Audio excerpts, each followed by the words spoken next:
Bonjour! Avez-vous déjà vu un livre comme celui-là où on pose une question et on ouvre une page au hasard, on a notre réponse?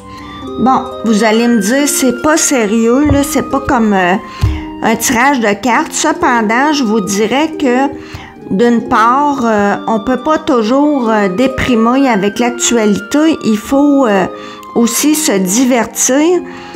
Et d'un autre côté, je vous dirais aussi que il n'y a pas de bonne façon, entre guillemets, de recevoir une réponse à nos questions.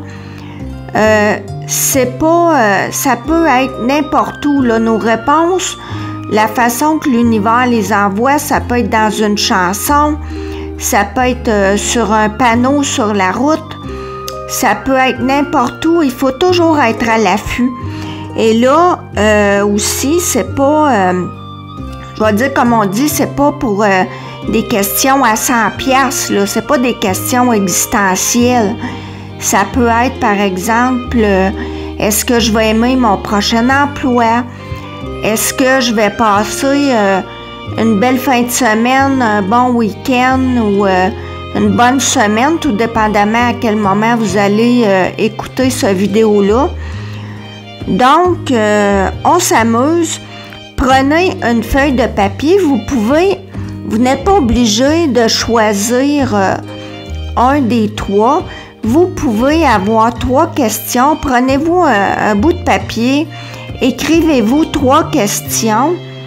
Et je vous laisse un peu de temps pour y penser. Pour le premier choix, vous avez un Père Noël en chocolat. Est-ce qu'on le voit bien? Oui. Deuxième choix, un bonhomme de neige. Et pour le troisième choix, un sapin. Ça y est, vous êtes prêts et prêtes? C'est parti.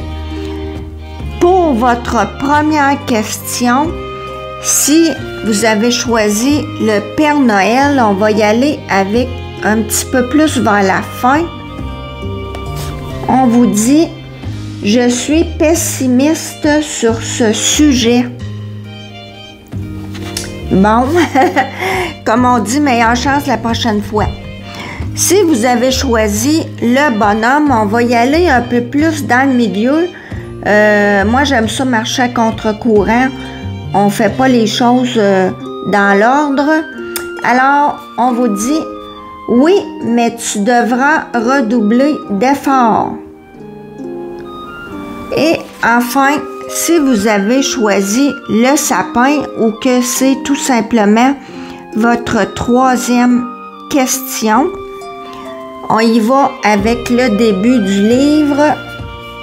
Un gros oui, tout simplement. Merci de m'avoir écouté. À la prochaine!